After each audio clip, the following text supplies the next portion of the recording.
few days ago, I got a comment on a revolver video, basically dealing with how difficult it was to remove the cylinder from a revolver. With a lot of revolvers out there, that process is pretty simple. So I put together a selection of revolvers today, and we're going to take a look at how to remove the cylinders. So let's go.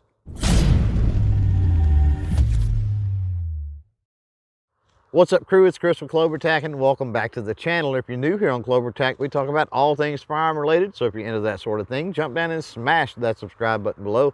While you're there, if you want to stay up to date on all the new content, well, you can go ahead and click that notification bell as well. Now, first, let's address why you might need to remove the cylinder from a revolver, and the obvious answers would be for cleaning, maintenance, and repair. But some revolvers are what they call convertible models, meaning you can swap those cylinders out and shoot a different cartridge. Now, safety first. Anytime we're disassembling and or assembling a firearm, we want to make sure that that firearm is, of course, unloaded and there's no ammunition anywhere around. And if we follow those rules, it pretty much guarantees that we're not going to end up having a bad day. Now, in today's video, I want to talk about two different types of revolvers, what I'm going to call a fixed cylinder revolver and a swing out cylinder revolver. So let's take a look at the cylinder on a fixed cylinder revolver. And in most cases, this is going to be a single action revolver. You'll see here that there is a cylinder pin that runs through the frame, through that cylinder. The cylinder, of course, rotates around that pin. What that means is that we're going to have to remove that pin in order to take the cylinder out. Now, the way you remove that pin is just going to depend on the model of revolver that you have. Some models use levers, some models use buttons, some models use screws. It really just depends. So let's take a look at a few examples. So here we've got a little Heritage bar keep. We can see the cylinder pin, and it's got a little cross pin, spring-loaded little cross pin latch here that holds it in. Pretty common design with this. I know that on several Ruger revolvers, same design. I always like to go to that first click position like so, push that little lever in or that little cross latch in, pull the cylinder pin out. There it is. And if we open the loading gate now, that cylinder will pretty much just fall out. They're going back together, going to be the opposite. Put that cylinder in, rotate it in place, close that loading gate down, insert the cylinder pin like so, and you are ready to go. Now, this is an interesting little example. This is a little North American Arms revolver. Obviously, you'll notice cylinder pin right here. It's got a little spring-loaded button on the end, and it's as simple as pushing that little button in and pulling it out, and you can see the cylinder just fell right out. So directly the opposite, to go back together, put the cylinder into place there. Once you get everything lined up, slide that pin back in, you're ready to go. Now, this next example is going to require a screwdriver, and it's a great opportunity to talk about something that everybody needs on their workbench, and that's a good set of gunsmithing screwdrivers. My go-to is Wheeler. Something like this Wheeler Space Saver screwdriver set will definitely serve you well. Now, here is an Uberti revolver, and it's going to be a little bit different, but same principle. Got a cross pin, and this time we've got a screw that holds everything in. So just going to take our screwdriver, and we're going to back out that little screw.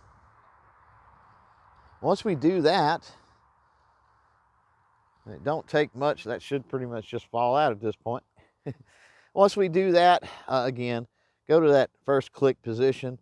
Always helpful to me anyway. Pull that pin out, open that loading gate, and the cylinder, of course, will come out. But put the cylinder back in, close that loading gate, put your pin in. Once everything is, of course, lined up, and then it's time to put that screw in. Just put that screw back in here like so. Snug that puppy up, and now that one is ready to go.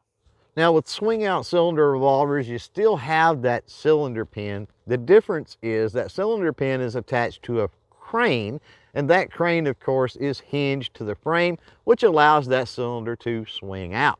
Now, you're typically going to find a swing out cylinder on single action, double action revolvers, or double action only revolvers. And the vast majority of those revolvers have a cylinder that's not easily removed. But there are a few exceptions when we're talking about convertible models. Again, those are models where that cylinder can be swapped out to utilize a different cartridge. So let's take a look at one of those examples. Now, this little Diamondback Sidekick is an example of a swing out cylinder revolver that is a convertible model, meaning that the cylinder will come off. Notice, as we explained, it does have that cylinder pin, but it also has the crane there that the cylinder pin is attached to. And for this particular one, you're going to swing the cylinder out. It has a plunger spring system right here. You'll just take a little punch, push that in, and then slowly pull that cylinder out as you release pressure off of that spring in there. And of course, there's your cylinder, it's out. So going back together, we're just going to put our punch in there and get that plunger pushed back. Going to set the crane there of the cylinder down kind of on that punch. We're going to let off pressure on that punch, let off a pressure as we're pushing down on the cylinder there. And you can see that that crane is locked into place. And once again, we're ready to go. So there you go, crew, a little bit about revolver cylinders and how you can remove them if you need to. If you're interested in more revolver content, well, I got you covered right over here. Remember, if you have any questions, be sure to drop those down in the comments below. As for this video, we are done. So thanks for hanging out, thanks for watching, and until next time, don't forget to chain fire freedom.